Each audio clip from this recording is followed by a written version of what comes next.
Now right. the vaccination of the now in Japan the vaccination is going on, and 36% of total population get vaccinated once, and 25% is get already twice.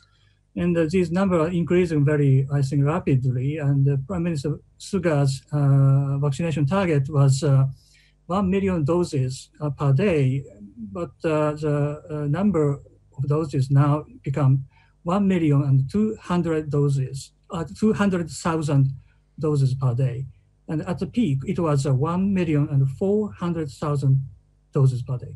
So because of the speed of vaccination was so unexpectedly high, so that there is now there is some shortage of vaccine distribution.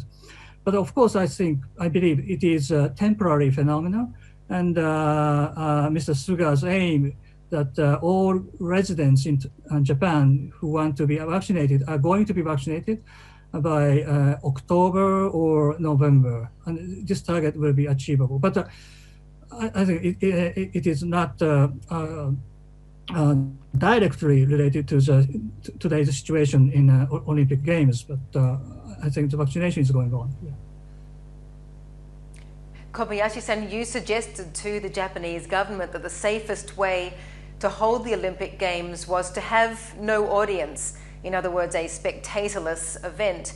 Do you believe now, looking at where we are, that it was the right decision to go ahead and hold the Games? Yeah, that's the pity, I think, that we couldn't have a Tokyo Olympic Games with spectators in the stadium. The Olympic game itself does not increase the infection cases in Japan, but the people in Japan are now fed up with staying at home, and they going out and get infected.